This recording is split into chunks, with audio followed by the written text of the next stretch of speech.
అంతరంగములోనున్న హరియే గతిగాక చింతించి మొక్కితే తానే చేకొని రక్షించును. ఆశల పెట్టే పాయమే అటమటము అవునట, చేసే సంసారమే జ్ఞాని చేయునట.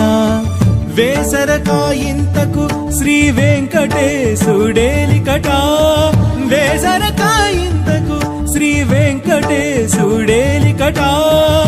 మోసపుచ్చేవారెవ్వరు ముదమే జీవునికి, అంతరంగములోనున్న హరియే హరియే హరియే.